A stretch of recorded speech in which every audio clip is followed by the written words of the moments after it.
Hello all, అందరూ ఎలా ఉన్నారు? బాగున్నారా? ఈరోజు మన ఛానల్లో స్పెషల్ వచ్చేసి రెసిపీ మటన్ కర్రీ అండి. సలూనా లెహమ్ అరబిక్ స్టైల్లో ఎలా చేయాలో ఏంటో ఇప్పుడు నేను మీకు చూపిస్తాను.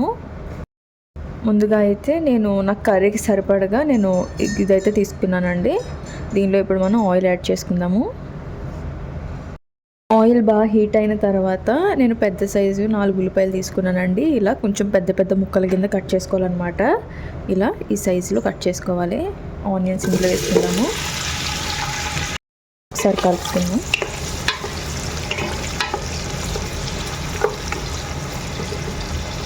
ఒక 2 నిమిషాలు మగ్గనివ్వండి. ఉల్లిపాయలు చక్కగా మగ్గిపోయాయి. ఒకసారి కలుపుకొని ఇందులోకి ఒక పెద్ద చెంచాడు అల్లం వెల్లుల్లి పేస్ట్ యాడ్ చేసుకోవాలి. ఇప్పుడు అల్లం వెల్లుల్లి పేస్ట్ 1 టేబుల్ స్పూను వేస్తున్నాను. నేను మిక్స్ చేసుకుందాం. కలిపేసి మూత పెట్టి ఒక 5 నిమిషాలు మగ్గనిద్దామండి. ఎందుకంటే అల్లం వెల్లుల్లి పేస్ట్ పచ్చివాసన వస్తుంది కదా, ఆ వాసన అంతా పోయి బాగుంటుంది. ఒక 5 మినిట్స్ క్లోజ్ చేసుకుందాము.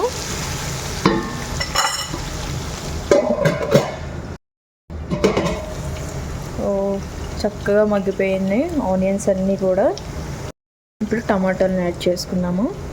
టమాటాలను కూడా ఇలానే పెద్ద ముక్కలు కట్ చేసుకోవాలి. ఒక టమాటోని 4 ముక్కల కింద కట్ చేసుకోవాలి. యాడ్ చేసుకుందాం.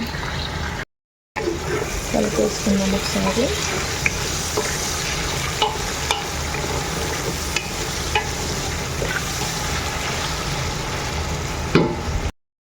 మూడు నిమ్మకాయలండి, బ్లాక్ లెమన్స్ 3, 2 పెద్ద సైజు పచ్చిమిరపకాయలు. ఇవి కారంగా ఉండవు, ఫ్లేవర్ కోసం.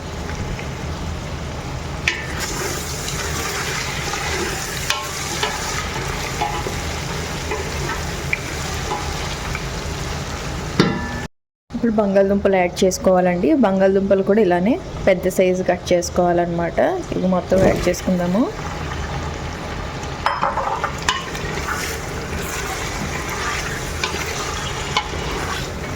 మొత్తం అంతా ఒకసారి మిక్స్ చేసుకున్న తర్వాత మనం స్పైసెస్ అన్నీ యాడ్ చేసుకుందాము.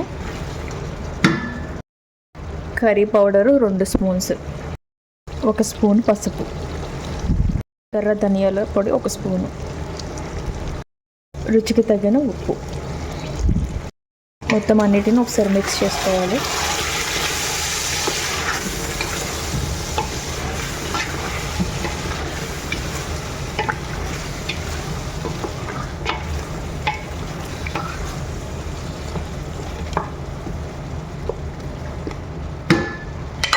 మూత పెట్టుకొని 5 నిమిషాలు మగ్గబెట్టుకుందాం. ఇప్పుడు నేను ముందుగానే ఉడికించి పెట్టుకున్నానండి మటన్ని. పసుపు అల్లం వెల్లుల్లి పేస్ట్ చేసి కుక్కర్లో ఉడకబెట్టుకున్నాను అనమాట. కుక్కర్లో అయితే మటన్ త్వరగా ఉడికిపోతుంది, పీస్ కూడా చాలా సాఫ్ట్గా అవుతుందని ముందే ఉడకబెట్టేసాను అనమాట. ఇప్పుడు ఇది కూడా ఇందులో యాడ్ చేసుకుందాము. ఒకసారి కలుపుకుందాము మొత్తం అంతా కూడా.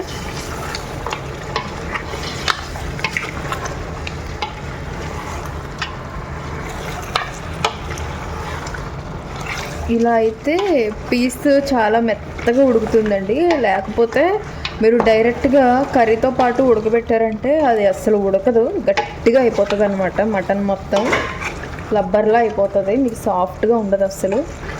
ఇలా అయితే మీకు కర్రీ ఉడికేటప్పటికి మటన్ మొత్తం సాఫ్ట్గా ఉంటుంది అనమాట. సో ఇప్పుడు ఇందులోకి tomato paste, readymade tomato paste ఉంటుంది కదండి, అవి 2 వేసుకోవాలన్నమాట. టేస్ట్ చాలా బాగుంటుంది, 2 వేసుకోవాలి. ఇప్పుడు ఇందులో మనం మటన్ ఉడకబెట్టుకున్న వాటర్ ఉంటుంది కదా ఫ్రెండ్స్, ఆ వాటర్ని యాడ్ చేసుకుందాము. ముక్కలు ములిగేంత వరకు ఆ వాటర్ని మనం యాడ్ చేసుకుందాం.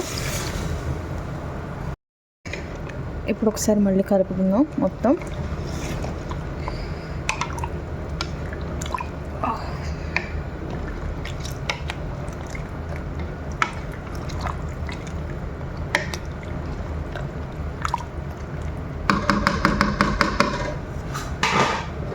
ఇప్పుడు దీన్ని మూత పెట్టేసుకొని ఒక 15 నిమిషాలు మనం బాగా కుక్ చేసుకుందాం ఫ్రెండ్స్. ఇది 15 నిమిషాలు బాగా కుక్ అయిన తర్వాత ఇందులోకి ఇంకా వెజిటేబుల్స్ వెళ్తాయి. ఆ వెజిటేబుల్స్ని మనం తర్వాత యాడ్ చేసుకుందాము. వావ్, ఇప్పుడు చక్కగా ఉడుకుతుంది కదండి కర్రీ మొత్తం. ఇప్పుడు ఇందులో మెయిన్ ఇంపార్టెంట్ ఇంగ్రీడియంట్ వచ్చేసి చింతపండు రసం. చాలా ఇంపార్టెంట్ అండి ఈ కర్రీకి చింతపండు రసం. మొత్తం వేసుకున్నాం. ఇక్కడ చిన్న ప్యాకెట్లా దొరుకుతాయి కదా, ఒక ఫుల్ ప్యాకెట్ వాడుతున్నాను నేను. చింతపండు రసం చాలా, వీళ్ళకి పులుపు అంటే చాలా ఇష్టం అనమాట. అది మెయిన్ ఇంపార్టెంట్ ఇంగ్రీడియంట్ ఇందులో. తర్వాత ఇప్పుడు క్యారెట్లను యాడ్ చేసుకుంటున్నాను నేను. మూత పెట్టేసుకుందాం. మూత పెట్టి ఇంకొక 15 నిమిషాలను ఉడికించుకుందాం దీన్ని.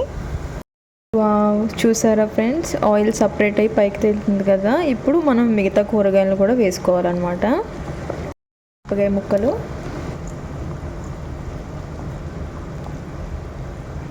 ఇక్కడ కూస అని ఉంటాయి కదండి, వీటిని మన తెలుగులో ఏమంటారో నాకు తెలీదు. ఆ కూస ముక్కలు కూడా వేసుకోవాలి.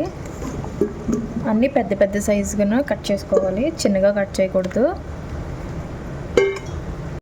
బెండకాయ ముక్కలు, ఫైనల్గా కొత్తిమీర. అంతే ఫ్రెండ్స్, మటన్ కర్రీ రెడీ అయిపోయింది. వీడియో నచ్చినట్టయితే లైక్ చేసి షేర్ చేసి నా ఛానల్ని సబ్స్క్రైబ్ చేసుకోండి. Thank you for watching.